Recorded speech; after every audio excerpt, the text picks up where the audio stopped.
हम सोच रहे थे कि अभी तक द्विपक्षीय बातचीत चल रही है, वो खत्म हो चुकी है और ये तस्वीरें आ रही हैं जो डेलीगेशन लेवल की बातचीत हो रही है। दोनों तरफ के जो डेलीगेशन में 12-12 लोग शामिल हैं वो बैठे हुए हैं और अगर आप देखें तस्वीरों में रेक्स टिलरसन इधर हैं, हाँ, जेम्स मैटिस, माइक पेंस मुझे लग रहा है उधर बैठे हैं और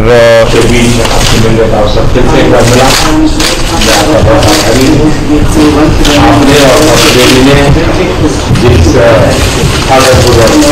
मेरा और मेरी किया इसके लिए बहुत आभारी हूँ और अमेरिका भारत का उत्तम मित्र के रूप में भारत और अमेरिका मिलकर के हमारी साझी विरासत है। आप दुनिया के सबसे पुराना लोकतंत्र है, हम दुनिया के सबसे बड़े लोकतंत्र वैल्यूज के लिए समर्पित हम दो देश हैं और हम मिलकर भारत अमेरिका के लिए, अमेरिका भारत के लिए ये तो सही है देश है और हम मिलकर भारत अमेरिका के लिए, अमेरिका भारत के लिए ये तो सही है। साथ साथ अमेरिका और भारत मिलकर विश्व के लिए बहुत कुछ कर सकता है। Well, thank you very much, and thank you very much for the equipment, ordering equipment from the United States. Always makes us feel very good. And there's nobody who makes military equipment like we make military equipment. Nobody even close, so we want to thank you very much. And we look forward to the meeting. Thank you. Nobody even close, so we want to thank you very much. And we look forward to the meeting. Thank you. Thank you very much. Thank you, President. Thank you. Thank you, folks. Well, those were the opening remarks being made by the U.S.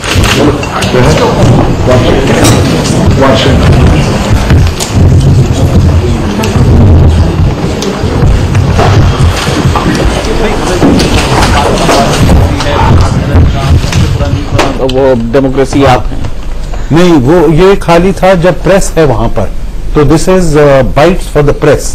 अब press बाहर निकल आएगी और उसके बाद इनका जो regular dialogue और कंसल्टेशन आप नहीं, वो ये खाली था जब प्रेस है वहां पर, तो this is bites for the press. अब प्रेस बाहर निकल आएगी और उसके बाद इनका जो रेगुलर डायलॉग और कंसल्टेशन और नेगोशिएशन है अब शुरू होगा and there will be no outsiders. ठीक है, क्योंकि ये जो मैं एक चीज दर्शकों के लिए बता दूं जो लोग नहीं सुन पाए, पीएम मोदी ने जैसा सज्जनहार साहब बता रहे हैं कि इनिशियल रिमार्क जो दिया है, जो शुरुआती तौर पर कहा है, उसमें उन्होंने कहा है कि भारत और अमेरिका के रिश्ते अच्छे रहे हैं और अमेरिका जो है वो दुनिया का सबसे पुराना लोकतंत्र है और भारत जो है वो दुनिया का सबसे बड़ा लोकतंत्र है और हम साथ में मिलकर विश्व के लिए बहुत कुछ कर सकते हैं। डोनाल्ड ट्रंप जो कह रहे थे वो मैं बहुत साफ नहीं सुन पाया क्योंकि आवाज साफ नहीं थी, लेकिन उन्होंने मिलिट्री इक्विपमेंट का जिक्र किया था, पर मैं चूंकि पूरी बात नहीं सुन पाया तो मेरा टिप्पणी करना ठीक नहीं होगा। लेकिन सज्जनहार साहब ये बताइए कि जब हम ये कह रहे हैं कि ये जो पूरी जो साझा बयान है वो पिछले कुछ वक्त से तैयार होगा और लगभग तैयार होगा, तो ये जो अभी डेलीगेशन लेवल की बातचीत हो रही है इसमें क्या होगा? फिर इसमें बातचीत होगी अगर कुछ हर एक मुद्दे के ऊपर, चाहे वो आतंकवाद हो, चाहे वो इंडो पैसिफिक हो, चाहे वो व्यापार हो, चाहे वो कुछ हो, हर एक बातचीत, हर एक मुद्दे पर बातचीत होगी। साझा बयान से अलग भी हो सकती है। जी जी जी, बिल्कुल अलग हो सकती है, क्योंकि साझा बयान तो एक ज्यादा सैनिटाइज्ड वर्जन होगा और इसमें और उस साझा बयान में इतने ज्यादा कंटेंशियस या कंट्रोवर्शियल इश्यूज या डिसएग्रीमेंट्स उसमें नहीं रिफ्लेक्ट होंगी। तो जो बात है, जो इनके पर्सनल व्यूज हैं और इंप्रेशंस हैं, और इसमें और भी जो मंत्रीगण बैठे हुए हैं वो भी इसमें कंट्रीब्यूट कर सकते हैं, क्योंकि हर एक जरूरी नहीं है जो हर बात पर या प्रधानमंत्री का या राष्ट्रपति का पूरी तरीके से उनकी पकड़ हो, तो वो मंत्री को या किसी सचिव को भी कह सकते हैं जो आप इस मुद्दे के बारे में बताइए। इसमें कोई नोकझोंक होने की गुंजाइश रहती है? कम रहती है, कम रहती है। ये बहुत ही सीरियस और बहुत ही वो फॉर्मल उसके ऊपर रहता है। ठीक है, तो ये अब से थोड़ी देर में ये बातचीत जब खत्म होगी तो 2:30 बजे हम उम्मीद कर रहे हैं कि साझा बयान जो है वो रखा जाएगा और दोनों राष्ट्राध्यक्ष जो हैं वो मीडिया के सामने आएंगे और उसके बाद उनके सवालों के जवाब भी देंगे, जिसमें स्थिति साफ हो जाएगी कि आखिर किन मुद्दों पर बातचीत हुई है, किन मुद्दों पर नहीं हुई है और किन किन मुद्दों को लेकर बातचीत आगे बढ़ी है। एक और बात जो मैं समझना चाहूंगा एनके सिंह साहब की, जब हम बात कर रहे हैं कि भारत अपने हितों को लेकर व्यापार की बात कर रहा है या फिर आतंकवाद की बात कर रहा है और खास तौर पर जब हम पाकिस्तान के बारे में समझने की कोशिश करते हैं कि भारत उसको कैसे लिमिट कर सकता है कि वो आतंकवाद न फैला सके या उसको फंडिंग न मिल सके, लेकिन जब हम चीन की बात करें, क्योंकि चीन भी हमारे लिए कम बड़ी समस्या नहीं है जिस तरीके से चीन और पाकिस्तान साथ आ रहे हैं, भारत इस लिहाज में अमेरिका से किन मदद की उम्मीद रख सकता है चीन और पाकिस्तान को करीब आने से रोकने के लिए और चीन को लेकर भारत का की जो स्थिति है उसको मजबूत करने के लिए? देखिए, लेटेस्ट जो फिगर्स आई हैं उसके हिसाब से अगर करेंट प्राइस पे लें तो इस समय चाइना की इकोनॉमी अमेरिका की इकोनॉमी से आगे बढ़ गई है। $22 ट्रिलियन की इकोनॉमी है अगर परचेजिंग पावर पैरिटी के बेसिस पे लें। जाहिर है कि जितना चीन से हमारी समस्या है उससे ज्यादा अमेरिका की समस्या है। एक बड़ी इकोनॉमी इमर्ज कर रही है जिसका बिहेवियर वो वर्ल्ड पीस के लिए कई बार माना जाता है कि नहीं बहुत ही कॉन्ड्यूसिव नहीं है। तो ऐसे में जितनी चिंता चीन को लेके हमारी है उससे ज्यादा अमेरिका की चिंता है, लिहाजा वो भारत को कभी भी गुड ह्यूमर पे रखना चाहेगा। ऐसा नहीं है कि चीन को वो बेलगाम छोड़ दे या रशिया को बेलगाम छोड़ दे, तो इसलिए भारत को एक बड़ी इकोनॉमिक पावर बड़ी मिलिट्री पावर बनाना ये अमेरिका के हित में भी है। तो लिहाजा आप देखेंगे कि आने वाले, आप याद करिए कि उस समय जब रशिया के साथ हम थे, जब 1973 की बात है कि रशिया केजीबी पूरा का पूरा हमारी पॉलिसी डिक्टेट करता था, यहां तक कि 3622 लेख लिखवाए भारतीय अखबारों में केजीबी ने इंदिरा गांधी से मिलके। तो उस समय एक स्थिति बनती थी जबकि हम पूरी तरह से रशियन ब्लॉक के साथ थे, अमेरिका किनारे था, वो पाकिस्तान को सपोर्ट करता था।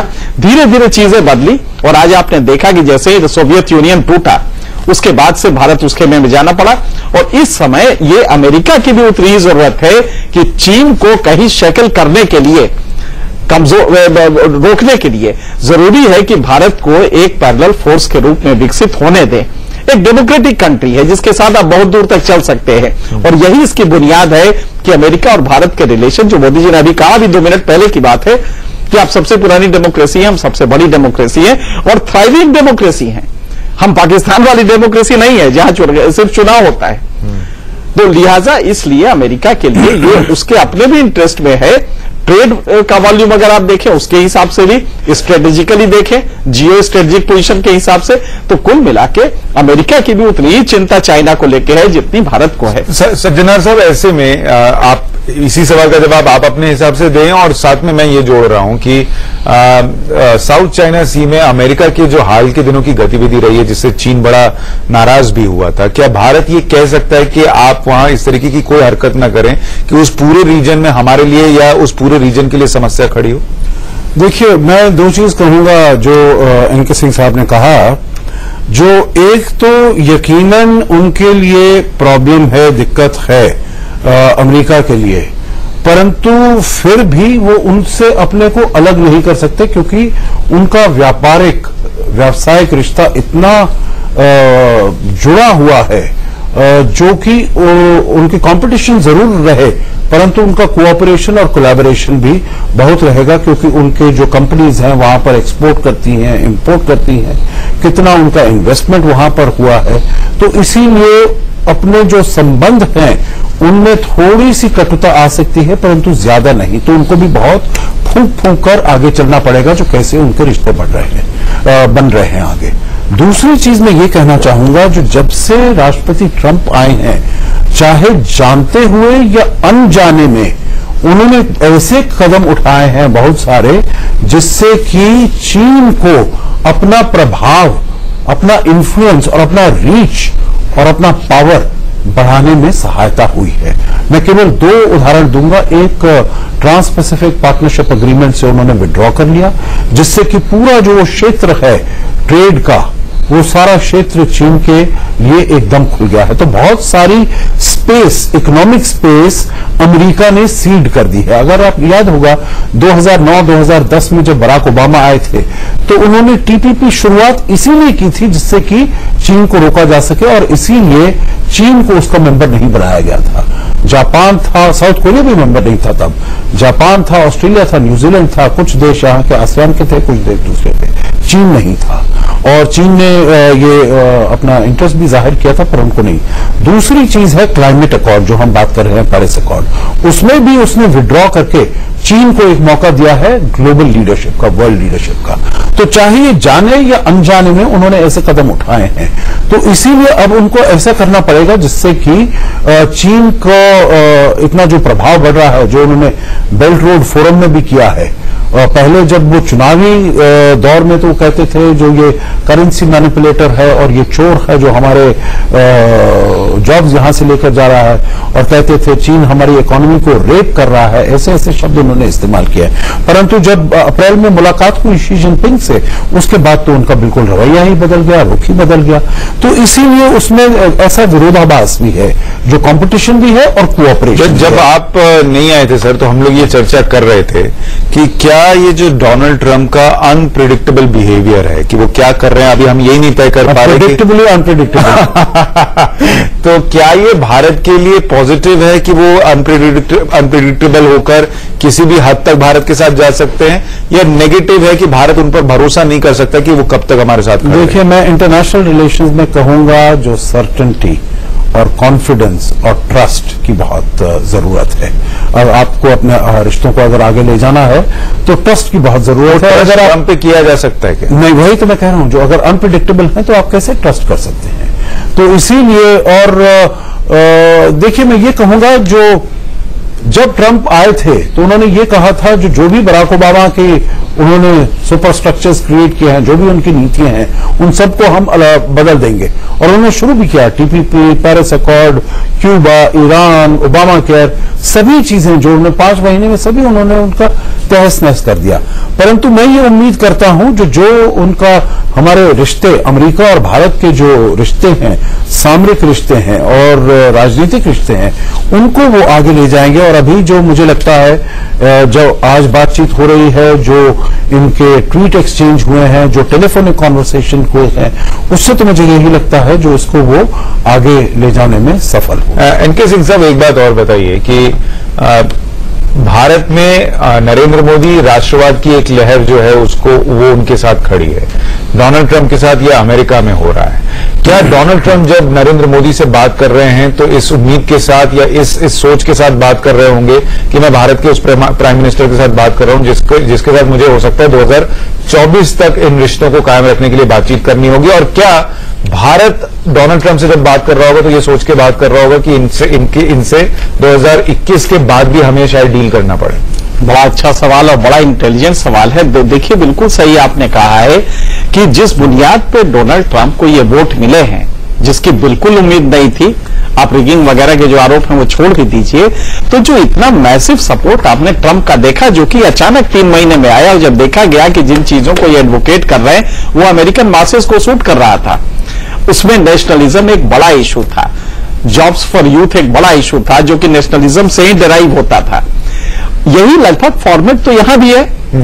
तो आइडियोलॉजिकली अगर आप देखें तो कहीं ना कहीं आप प्रेडिक्टेबिलिटी छोड़ दीजिए, क्योंकि ट्रंप का वो अपनी पर्सनालिटी की रेगुलरिटी है कि ट्रंप प्रेडिक्टेबल नहीं है, या हो सकता है इसलिए भी नाराजगी, और जब ट्रंप को हम लोग जो मीडिया ने प्रिंट किया है, ये भी पॉसिबल है कि ट्रंप वाकई उस समय ये मीडिया ने जिस तरह ट्रंप को डेनिग्रेट किया था, अचानक ट्रंप का पब्लिक ओवेशन हुआ और ट्रंप जीत गए, तो नेचुरली जीतने के बाद उनको नाराजगी होगी कि मीडिया ने हमें सही असेस नहीं किया था। उसके बाद अनप्रेडिक्टेबिलिटी बढ़ती गई, ऐसा इमेज बना।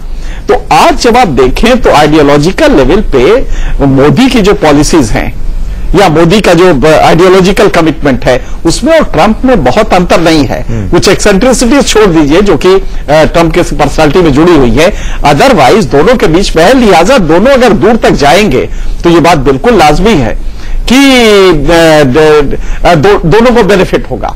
पॉलिटिकल बेनिफिट होगा, और इवन दो स्टेट के जब लीडर्स इस तरह के आइडियोलॉजिकल लेवल पे सेम पेज पे होते हैं तो दूर तक जा सकते हैं संबंधों को लेके। तो मुझे लगता है कि ये बिल्कुल सही सवाल है कि आइडियोलॉजिकली कहीं ना कहीं मुझे लगता है कि ट्रंप और मोदी की पॉलिसीज में नजदीकी है आइडियोलॉजिकल लेवल पे, और लिहाजा वो दूर तक दोस्ती ये निभा सकते हैं। सज्जनार साहब, क्या दोनों दूर तक की सोच रहे होंगे, और क्या जो राष्ट्राध्यक्ष होते हैं जब वो इस तरीके की बातचीत करते हैं या रिश्ते बनाते हैं तो ये उनके दिमाग में चल रहा होता है कि इनसे मुझे कब तक डील करना होगा? जी बिल्कुल, देखिए बात ऐसी है, इसमें एक और भी सोचने की बात है, जो उनकी पर्सनल प्रेफरेंसेस को आप छोड़ दीजिएगा। जो हम भारत में हम चाहते हों जो हिलरी क्लिंटन आ जाती, उनको जानी पहचानी थी, पाकिस्तान को जो उन्होंने आतंकवाद के विरोध में संदेश दिया था 2011 में, हमारे लोगों को बड़ा अच्छा लगा था, तो ठीक है, वो हमसे जानी थी, हमारा रिश्ता था। बिल क्लिंटन भी यहाँ थे, उन्होंने ही शुरुआत की थी हमारे रिश्तों को अच्छा होने में। अब वो नहीं आई है। अब हमारे पास जो सिचुएशन है वो डोनाल्ड ट्रंप है वहां पर, वो अमेरिका की पॉपुलेशन ने उनको वहां पर लेकर आए हैं। हमको ये रिकॉग्नाइज करना है और हमको ये एक्सेप्ट करना है, और हमको ये इसी को लेकर आगे चलना है, और इसको हम अपने देश के लिए, अपने हित के लिए हम कैसे इसको सबसे अच्छा बना सकते हैं, ये हमको सोचना है। और जैसे अब आप इनके डोमेस्टिक प्रॉब्लम्स को, इश्यूज को छोड़ दीजिए, चाहे मीडिया हो, चाहे रूस हो, चाहे कुछ और भी हो, इसको आप छोड़ दीजिए। अब ऐसा लगता है जो उन्होंने अमेरिका की जनता की नब्ज पर हाथ रखा है, तो लगता है जो अगले चुनाव में भी ये सफल हो सकता है। पर क्या ये संभव है? क्योंकि अमेरिका में जनता उस राष्ट्रवाद के नाम पर अगली बार भी चली जाएगी, या फिर जिस तरीके से ओबामा को लेकर आरोप लगे कि उन्होंने नौकरियां नहीं जनरेट की उस तरीके से, या तमाम दूसरे मुद्दे जो रहे वो मुद्दे हावी हो जाएंगे? देखिए, मेरे विचार से राष्ट्रवाद पर, आप इस पर हम चर्चा कर सकते हैं, राष्ट्रवाद पर का इतना ज्यादा प्रभाव नहीं रहा होगा, ये ज्यादा नौकरियों का प्रभाव रहा है, जो वहां पर जो रस्ट बेल्ट था। और क्योंकि बराक ओबामा जो इनके व्हाइट कॉकेशियन बैकग्राउंड से नहीं थे, तो इसीलिए भी इन लोगों में रोष था उनके विरुद्ध, और इसीलिए ये बैकलैश हुआ और इनको वहां पर लाया गया, और 8 साल का एंटी इनकम्बेंसी वगैरह वगैरह सभी कुछ था। तो वो वाली चीजें जो है, जैसी इनकी पॉलिसीज हैं, मेरे विचार से इतने ज्यादा वो जॉब्स क्रिएट नहीं कर पाएंगे। तो ये इश्यूज तब भी रहेंगे, प्रॉब्लम्स तब भी रहेंगे। देखना पड़ेगा जो विश्व का भी क्या कैसी हालात हैं, तो ऐसे बिल्कुल उम्मीद कर सकते हैं, जो विश्व का भी क्या कैसी हालात हैं, तो ऐसे बिल्कुल उम्मीद कर सकते हैं, ऐसा सोच सकते हैं, जो 2021 के बाद भी इनको सफलता प्राप्त हो और 4 साल तक और आगे चले। तो ये दोनों नेता बहुत प्रयास करेंगे, बहुत कोशिश करेंगे, जो हम एक दूसरे के साथ अच्छे रिश्ते बनाएं, और जिससे कि हमारे रिश्ते बनाएं, लंबे तौर पर रिश्ते बनाएं। क्योंकि जब सामरिक रिश्तों की आप बात करते हैं, तो ठीक है, देखिए, हम ट्रंप को इसलिए भी क्रिटिसाइज किया गया है जो ये बहुत ट्रांजैक्शनल है, जो ये हमेशा ये सोचते हैं जो भी ये बातचीत हो रही है, इसमें मेरे लिए क्या है, मेरे देश के लिए। और ये तो अमेरिका के लोगों को अच्छा लगेगा ना सर, कि वो हमारे लिए सोच रहे हैं कि अमेरिका के लिए क्या। हाँ, नहीं, आपको बुरा लग सकता है। नहीं, परंतु केवल ट्रांजैक्शनल सोचना भी ठीक नहीं है, क्योंकि आपको दूरअंदेशी भी सोचना पड़ेगा। ट्रांजैक्शनल तो कल तक, परसों तक क्या होता है उसमें आप देखेंगे, परंतु एक सामरिक दृष्टि जो है वो आप देखेंगे, चीन कैसे उभर कर आ रहा है, अगले 10 साल 20 साल में कैसे आएगा, और उसको मुझे अपने को बचाने के लिए क्या करना है। परंतु वो अगर ट्रांजैक्शनल करेंगे तो नेटो के विरुद्ध ऐसा कहेंगे, और देशों के विरुद्ध ऐसा कहेंगे, जापान के विरुद्ध, साउथ कोरिया के विरुद्ध, ऑस्ट्रेलिया के साथ जब प्रधानमंत्री के साथ वो बात कर रहे हैं, तो कहते हैं ये तो मेरा सबसे खराब गंदा कॉन्वर्सेशन है, बातचीत है, और टेलीफोन पटक देते हैं। परंतु एक बात मैं इसमें कहूंगा, जो ऐसा बर्ताव राष्ट्रपति ट्रंप भारत के साथ कभी नहीं कर सकते, क्योंकि और जो देश हैं वो सब देश अमेरिका से कुछ लेते हैं, चाहे डिफेंस में उनको न्यूक्लियर अम्ब्रेला कवर मिलता हो, या नेटो की तरफ से उनको प्रोटेक्शन मिलता हो, सहायता मिलती हो, सिक्योरिटी मिलती हो। भारत के साथ जो अमेरिका के रिश्ते हैं वो बिल्कुल एक समानता के रिश्ते हैं, और इसीलिए कोई ऐसा डिक्टेट नहीं कर पाते हैं ट्रंप जो भाई आप हमसे कोई नाजायज फायदा उठा रहे हैं और आप उसका पेमेंट नहीं कर रहे हैं। देखिए नेटो के साथ उनका क्या प्रॉब्लम है, जो आप अपनी सुरक्षा के लिए आप कंट्रीब्यूट नहीं कर पा रहे हैं, यही उनकी दिक्कत है, यही उनकी प्रॉब्लम है। हमारे साथ ऐसी कोई बात नहीं है। जापान के साथ भी उनका यही प्रॉब्लम है, आपको हम सिक्योरिटी देते हैं, न्यूक्लियर अम्ब्रेला देते हैं, ऑस्ट्रेलिया न्यूजीलैंड को भी और साउथ कोरिया को, इसीलिए वो उनके साथ ऐसी तरीके से बात कर सकते हैं। भारत के साथ ऐसे नहीं बात कर सकते। और भारत तो एक उभरता बाजार है, इतना वो है और टैलेंट है।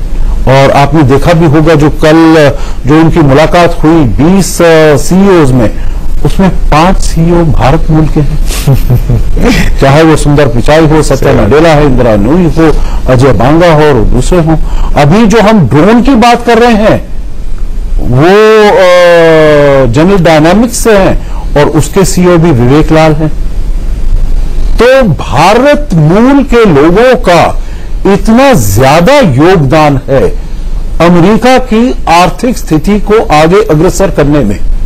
तो ये सब तो हमारे यहाँ बेचिएगा नहीं तो बचिएगा कैसे? हाँ, कैसे? हमारा मार्केट ऐसा है कि हम मार्केट बिहार हमारे, देखिए जो मोदी जी ने अपने आर्टिकल में कहा है, आज सुबह जो उन्होंने लिखा है, जो हमारे जो मूल के लोग आपको गए हैं, आपके यहाँ गए हैं, उन्होंने आपकी आर्थिक स्थिति को बढ़ाने में बहुत योगदान दिया है, ये रिकॉग्नाइज करना पड़ेगा उन्हें जी।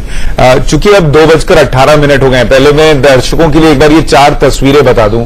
गर्मजोशी से स्वागत की जो आप तस्वीरें देख रहे हैं, ये करीब 1 घंटे 8 मिनट पहले की है। 1:10 हो रहे थे जब डोनाल्ड ट्रंप और उनकी पत्नी व्हाइट हाउस से बाहर आए और उन्होंने नरेंद्र मोदी का स्वागत किया था। उसके बाद जो आप दाहिनी तरफ ऊपर तस्वीर देख रहे हैं, दोनों नरेंद्र मोदी का स्वागत करने के बाद गर्मजोशी से मिले और फिर उन्हें ओवल हाउस लेकर गए। जो आप बाईं तरफ नीचे तस्वीरें देख रहे हैं वो उस ओवल ऑफिस की तस्वीरें हैं जहां पर पीएम मोदी और राष्ट्रपति डोनाल्ड ट्रंप को देख रहे हैं। वहां पर थोड़ी सी बातचीत हुई और प्रधानमंत्री मोदी ने ये याद दिलाया कि कैसे जब डोनाल्ड ट्रंप राष्ट्रपति नहीं भी थे तब भी उन्होंने प्रधानमंत्री मोदी के लिए अच्छी बातें कही थी। और उन्होंने कहा कि जिस तरीके से आपने गर्मजोशी से स्वागत किया, ये सिर्फ मेरा स्वागत नहीं किया है बल्कि 125 करोड़ जो भारतीय जनता है आपने उसका गर्मजोशी से स्वागत किया है। और आखिरी तस्वीर जो सबसे दाहिनी तरफ नीचे तरफ आप देख रहे हैं, शिखर वार्ता जिस पर लिखा हुआ है, वो बातचीत इस वक्त चल रही है। डेलीगेशन लेवल की बातचीत हो रही है जिसमें प्रधानमंत्री मोदी ने शुरुआती रिमार्क में ये कहा है कि भारत जो है वो सबसे बड़ा लोकतंत्र है, अमेरिका सबसे पुराना लोकतंत्र है और अगर दोनों साथ मिलकर काम करें तो विश्व के लिए बहुत कुछ कर सकते हैं। और डोनाल्ड ट्रंप ने भी इस पर अपनी प्रतिक्रिया दी जो बहुत साफ आवाज नहीं थी तो हम नहीं सुन पाए, लेकिन अब से 10 मिनट बाद एक साझा बयान जो है वो आने वाला है और पत्रकारों के सवालों के जवाब भी दोनों राष्ट्राध्यक्ष देने वाले हैं। ऐसे में एनके सिंह साहब, मेरा ये सवाल है कि क्या हम किसी सरप्राइज की उम्मीद भी कर सकते हैं?